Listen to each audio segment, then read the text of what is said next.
Welcome to the Social Podcast, where no discussion or debate is off limits. Happy Wednesday and welcome to the Social. We'd like to welcome back to the show actor and comedian Tom Hearn. Yeah. Okay, so we're going to start the show with what's top of mind for a lot of us today. Trying to get your hands on some World Series tickets. A lot of Toronto Blue Jays fans have already struck out with face value tickets selling out in 30 minutes. Wow. Resale starting now, if you want to try, $1,500 a ticket for the nosebleeds. So the question is, should there be a cap on ticket sales, specifically resale? Yes. Wow, resounding yes from the audience. Well, here's the thing. So the tickets before the resale started at $390 to $790, which is still less than I paid for Beyonce, which we love. Yes. We love. She deserves every cent. Every penny. Every penny. Just in case she's watching. But I do think there absolutely should be a cap on resale. I don't think that you should be able to sell a ticket for a higher face value than you paid for it. Why are we letting Or maybe a limit? Or I don't know. Because I still think we're letting people then now profit off of these things. We're just essentially letting people set up their own little small business of ticket resales. I think we should stick to Blue Jays tradition. If you buy a ticket and you want to get rid of it, you have to stand outside of the Rogers Center and say, I have a ticket! I have a ticket, please take it from me. Remember those days? Yes, that's Blue Jays tradition. Cash culture. It's not a supply and demand situation, though. Because when we were growing up, this didn't happen. This wasn't a thing. Nope. So people have seen that there are people who will pay lots of money. Like, if we all collectively, I mean, it's not going to be me. This is why I stay at home, right? Like, so I'm not going to be there. But for people who are interested in tickets for concerts or tickets for these types of things, they're willing to pay for it. So is the answer, like, the government mandating it? Like, is that the answer? Do we want federal mandates on how much you can profit from that? Okay, listen, here's the thing. It makes it sound very, dare I say, 1993, if you can catch the reference. my birth year. It sounds very 1993. Oh, stop. Oh my gosh. If we think for 1 second that it is human on human crime that is happening here or human on human profiting, you don't know what 2025 is actually about. The reason why I think there absolutely has to be what exists in the European Union, which is it is highly restricted and in some places illegal to do ticket resale, is because they have caught on to something that clearly here we either haven't caught on to or we don't care to catch on to. This is market manipulation by bots. This is not scalpers going, I'm going to sit on my computer at 10 a.m. and buy tickets. There are literally thousands of bots that are deployed. There was analysis on this, and they say that one bot can do a transaction in 1 second. So if you have a bot doing 40,000 tickets, the bots are the ones that bought the tickets. But then who's not making, wait a minute. Where's the money going then then? it goes, no, it's not. There's always someone to profit. Yeah. There are Somebody companies. owns the bot. Somebody owns that bots. company. So my problem here is not, I'm going to pay a scalper. I would happily pay a human. It's not human on human crime. We need to rein in the bots. We are not buying against another human. We are buying against machines. You'll It's never not see a fair. bot. And you're right. It's not fair. But I think I'm going to go to Cynthia. I'm going to agree with you. I think the horse has left the barn, and the problem is us. Because whether it's a bot or a person standing outside the stadium, when they have that ticket price and someone goes, you know what? I'll pay it. Is it Taylor Swift? My daughter really wants to go. It's $4,000. Here's the money. We are the problem, whether it's a bot or a human. And I feel like, a lot of people are like, well, what about the families who really want to go and see this game? And I do feel for those families because I'm sure there are lots of parents who would love to take their kids to see the World Series. It's a once-in-a-lifetime opportunity for them.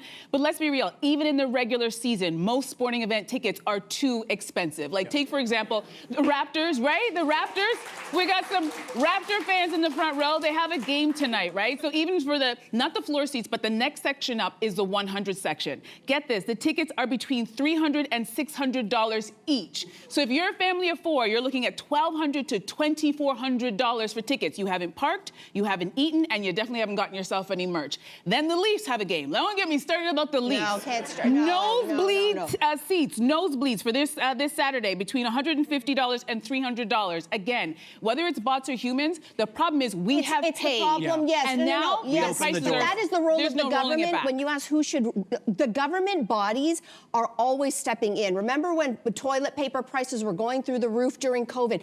It's the government's job to protect us as consumers. $24,000 for a Blue Jays ticket should be illegal. And guess 100%. what? You can buy one right now. The government should protect And it's us. interesting here's the because there question. used to be, in the province of Ontario at least, and maybe in a couple of other provinces, there was a cap that was given, and that was gotten rid of by... So there was a bill right? that was floated in the province of Ontario in the House of Commons saying we should cap resale at 150%. Unfortunately, the Ford government voted that down. So there you go. And you know what it is? It's because it's capitalism.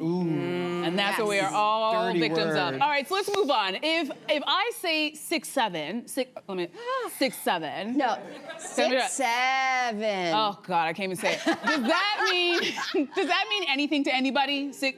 This is not the audience for All that. right, Yeah, so yeah, it's a yeah. viral slang that's haunting Gen Alpha classrooms everywhere. Kids will shout it out when a teacher turns to the page 67, or when lunch is 6 to 7 minutes away, and sometimes for no reason at all. They're just like 6'7". So does it bother you to be out of the loop with this type of slang? And how important is it, oh, you guys don't care, for you to understand these types of things? Is it important for you guys to understand them? My kind of people. Yeah, that's right. Yeah. Listen, well, I have an 11-year-old, and guess what's taken over our house? 6'7". And you know what? You know what makes Marqueza cringe more than anything is when I try to talk like her and her friends. Yeah. So when she watches back this show today, she's gonna be like, oh my God, that was so embarrassing, Mom. Don't talk like us. Of course, I'm not trying to talk like you. I am trying to parent in 2025. And my friends, it is a full contact sport. That's right. If you are not understanding, I'm not wanting to be cool. I need to know what the kids are into because it's my job as a parent to know what they're up to. Yeah. So is it a good reference? Is it not? Wait. But you make a good Absolutely. distinction though. You make a good Absolutely. distinction. There's one thing to know what's going on with your kids, another thing for you trying to be cool. But they like your can't kids. they can't even define what it is though. When you ask somebody, you say, clearly tell me what is 6'7", and they'll say, I don't know. It's to I don't know. It's something just designed to irritate adults. That's all it is. But I mean, here's the thing. It's not a new concept because, like, I think for like me, a millennial, we had it too. Like, I remember I used to say, "Oh, that's so random. That's so random," and my Yes. dad would be like, "What's random? What is random And you about couldn't that?" And I define couldn't it. define it. It's the same thing. But I have a challenge for all the Gen Alphas out there. Okay. Okay. Because here's the thing: we had a 6'7" in my millennial day as well. You just put a star in front of it. So I challenge the kids to grab a phone, star 67, and start prank calling. But oh yeah, you won't do it because you're scared to talk on the phone. The millennial version is star 6'7". Oh my God. They have no clue. They're like, No what are you clue. talking about? See, we could do it back, okay? That's right. Yeah. Okay. Random. Random. Oh my God. All the kids today, and we're gonna hear it today. Let's take a 6'7" is break. over. It is. We just killed it. Okay, a reader wrote to the Washington Post advice columnist saying he figured out he was bisexual 6 months after marrying his wife. And now he regrets not having had the chance to be with a man. So he wants to know if he should ask his wife for a temporary hall pass. So I can imagine how that conversation might go over, but what do you think is the best way to handle this? Well, okay. All right, Tom. Well, okay, so here's the thing. Okay. The first thing, one of the things that he said in this article is that he's looking for a year or so break from their marriage. A year! A year! I'm gonna tell you, it's not gonna take a year to find out if you like it or not.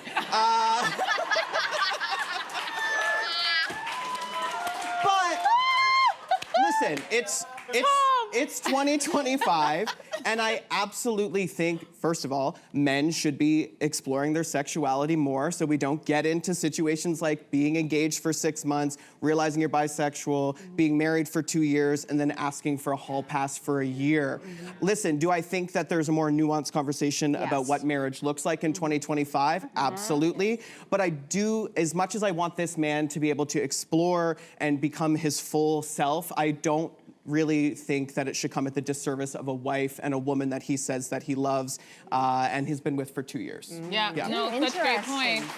Yeah. You know what's so funny? I've always been an advocate, even when it wasn't popular, for people taking their time and waiting before they make big decisions like getting married and having children. And it's really hard in a society that looks at you, especially as a woman goes, TikTok, how come you're not married with children? You're getting a little old. And it's like, I remember my girlfriends getting married in their 20s, and I just kind of felt like, marriage is such a serious thing. How are you ready? I felt like, oh my gosh, I don't even know who I am yet. Never mind like aligning myself with somebody and building a life. I'm not ready yet. So now I'm in this stage in my life where I have a lot of those friends, unfortunately, are getting divorced. And so when I see stories like this, I'm like, yeah, maybe if you didn't feel that pressure to do this thing that everybody's doing at this certain time, maybe you'd give yourself a chance to figure out who you are and explore that before you settle down with somebody who perhaps wanted just a very, you know, heterosexual, we're gonna have 2 children in the picket fence. And I think there's... And I wish people would just lay off of people and just let them, give them the time to figure it out so that they can make the right decision for themselves. Yeah, I think the...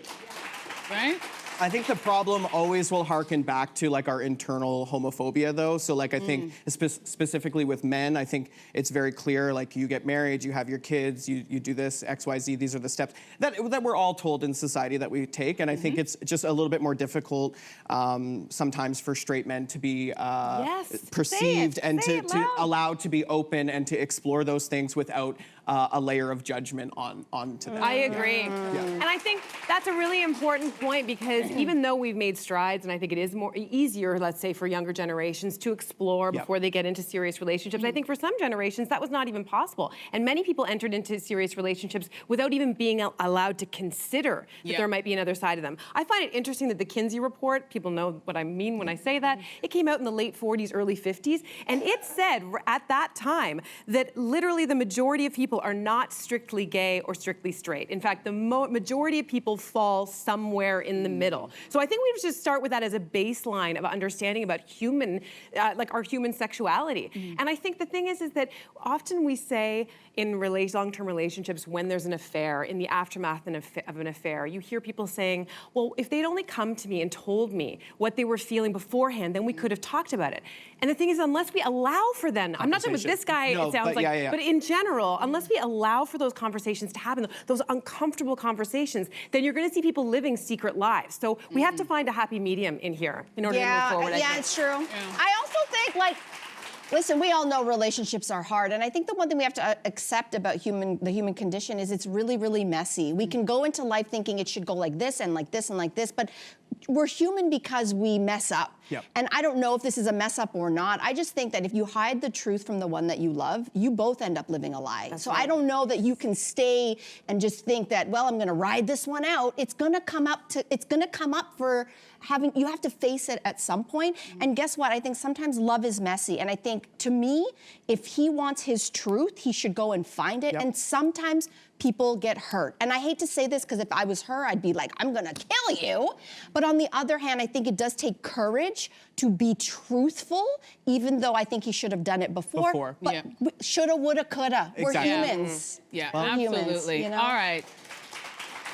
Juicy conversation. Let's get into another one. How old is too old to go trick-or-treating? Someone wrote to Slate saying that they were never allowed to go out for Halloween as a kid, and they want to know if 22 years old is over the limit. So at what age would you refuse to give someone candy at your door? 71.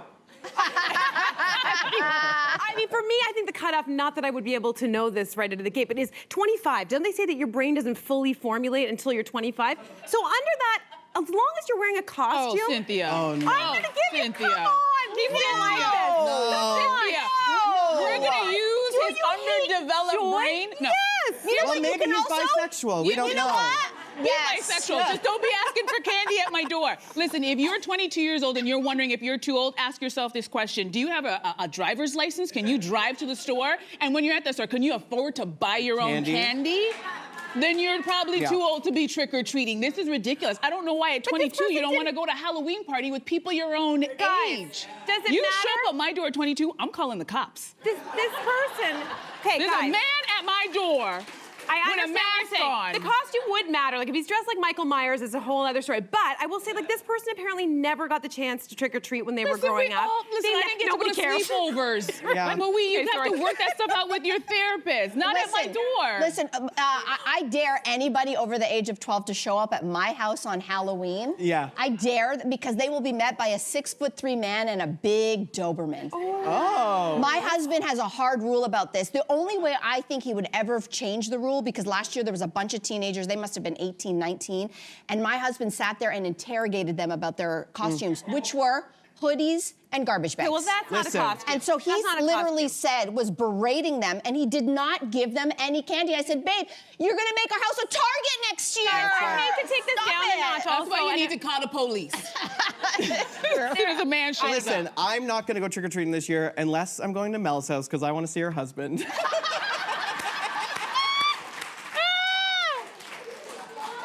You're welcome over anytime, Tommy. And by the way, it's great to have you back here. Always.